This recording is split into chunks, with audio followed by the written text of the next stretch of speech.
Hi, I'm Henze, an artist, urban sketcher, and art teacher dedicated to guiding you on your creative journey.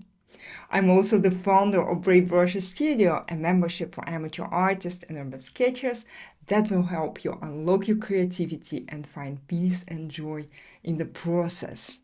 In this tutorial, I'm going to try out some colored inks that Ellington Pens has kindly sent to me. First, I'll show you how to clean your fountain pen using a converter and 2 jars of water, so you can change the ink in your pen.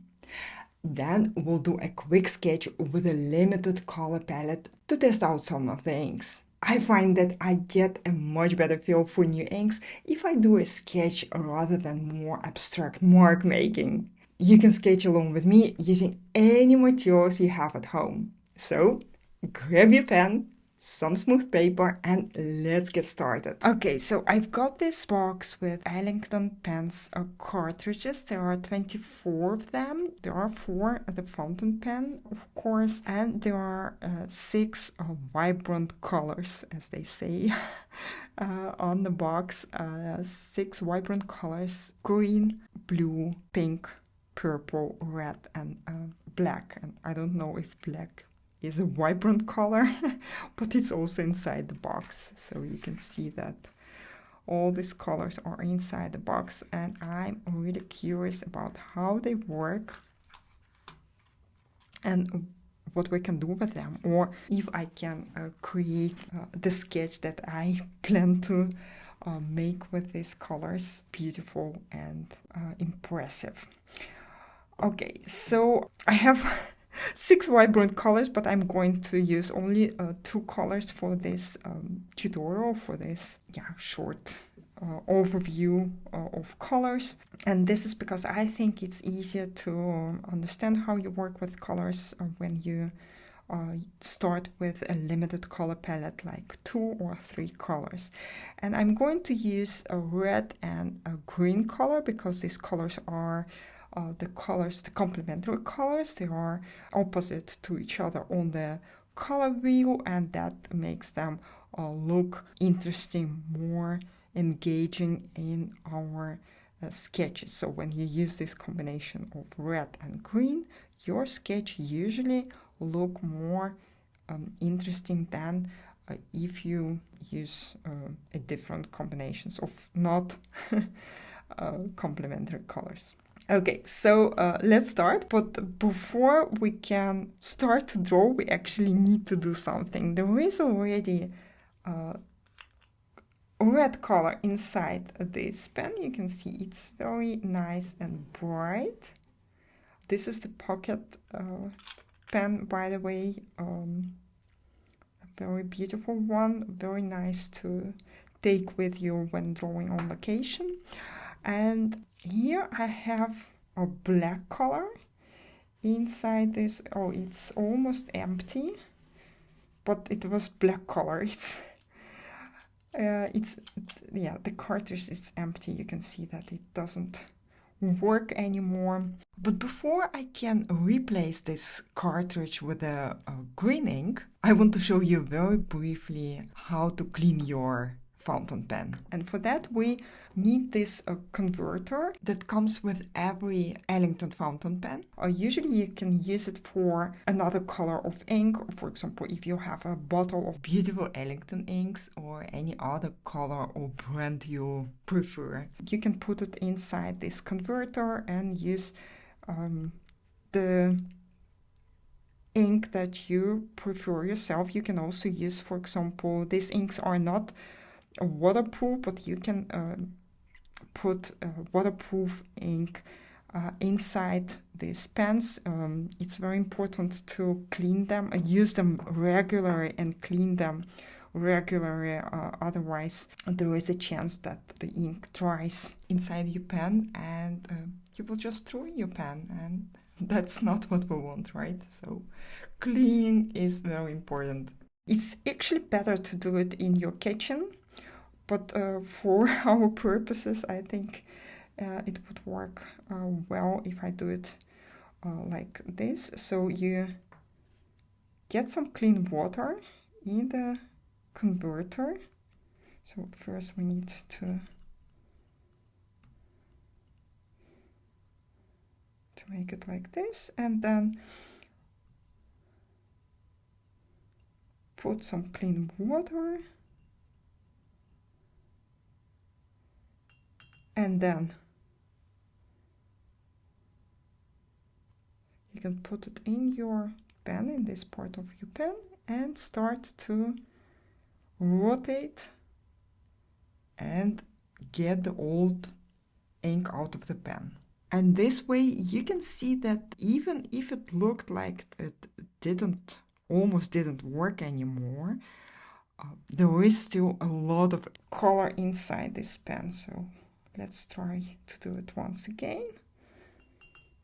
And the cleaner your pen, the better your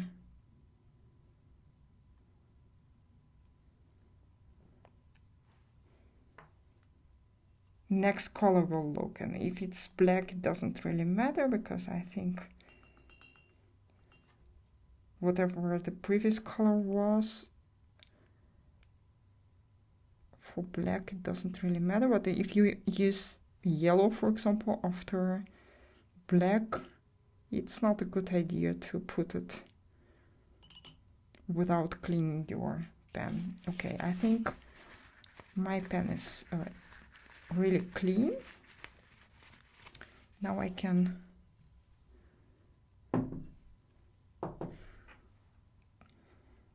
get rid of the converter.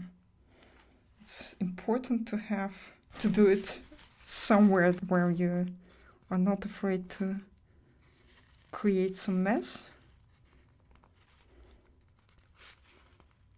And now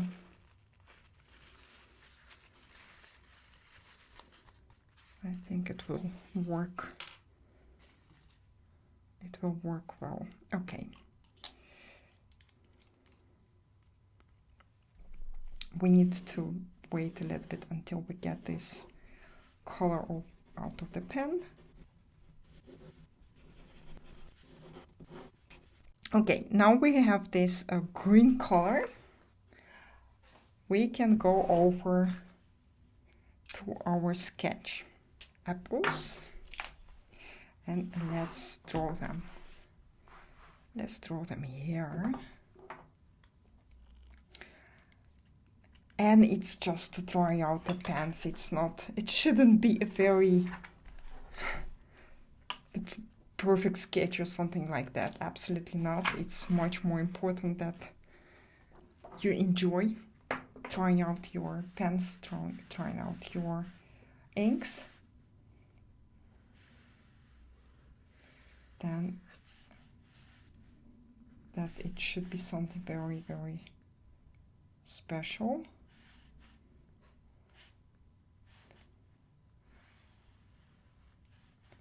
And if you've done the Inktober challenge with me, then you know that you don't need to spend a lot of time on creating very detailed sketches. For practice, it's much better if you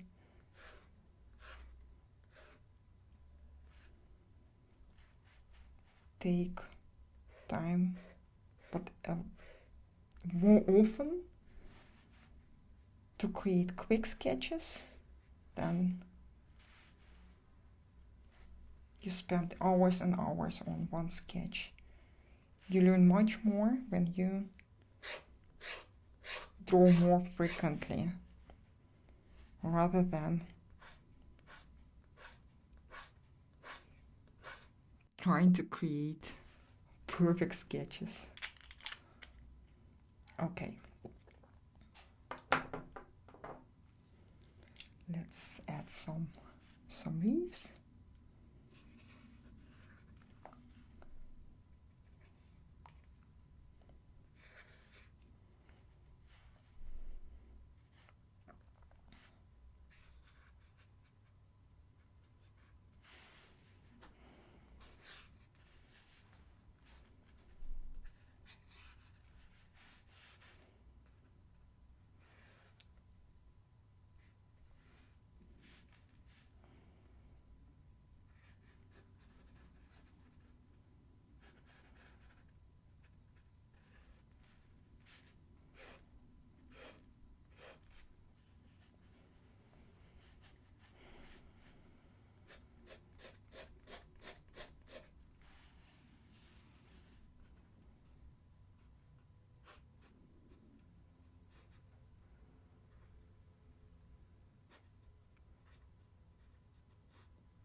And you can actually also use colors like this for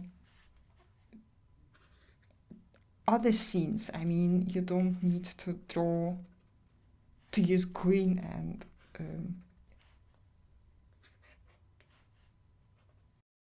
red for scenes with green and red in it. You can of course also say that the scene is not red and green, but I will use these colors just because I'm curious about how it will look if I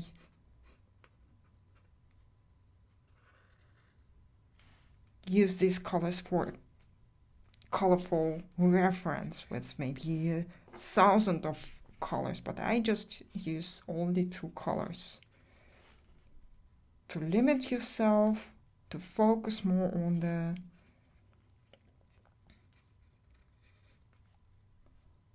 the technique of sketching rather than on the exact colors that you see in the reference. And it's also very good exercise because especially if you are a beginner, you probably tend to draw everything perfectly.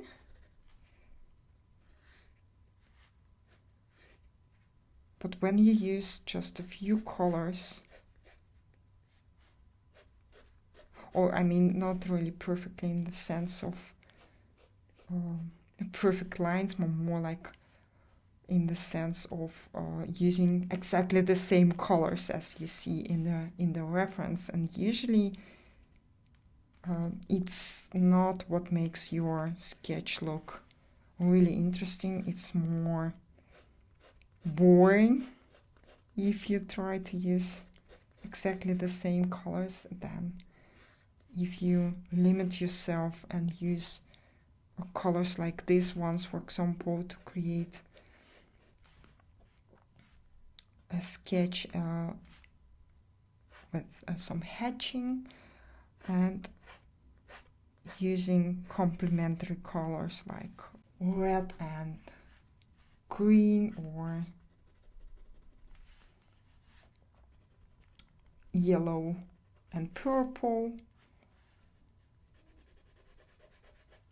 or orange and blue.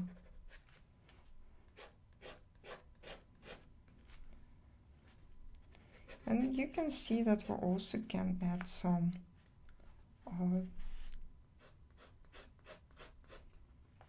darker, like shadows or some darker parts by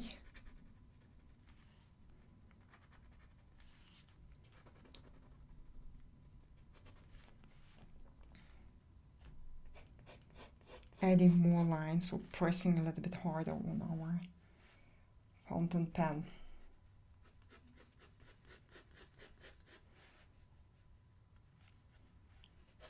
I don't know, I changed here the composition a little bit. Maybe it wasn't that good idea, but it doesn't really matter. As I said, we only try out colors here.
also a leaf.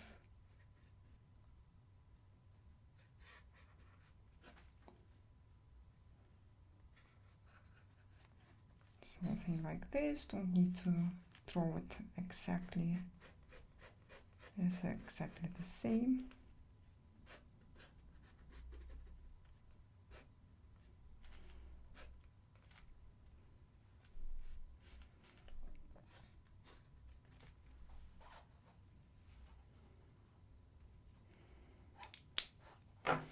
And maybe I want to add, I think it would make sense to add a little bit more darkness here, for example. Also here.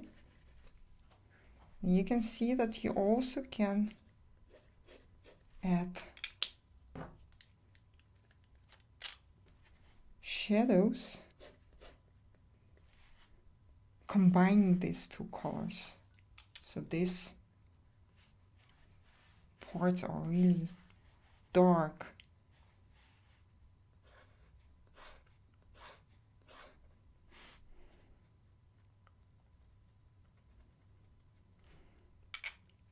Maybe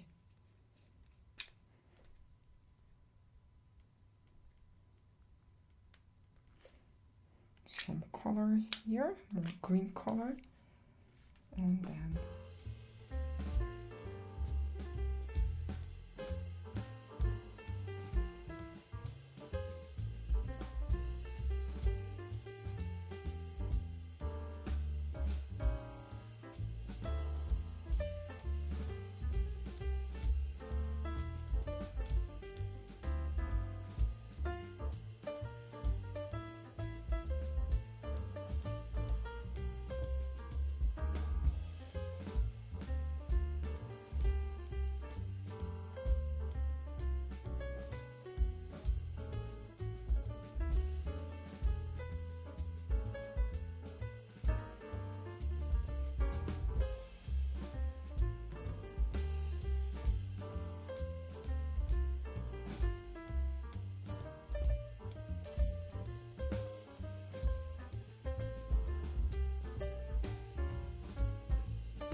okay, so I think that's enough for to try out these colors.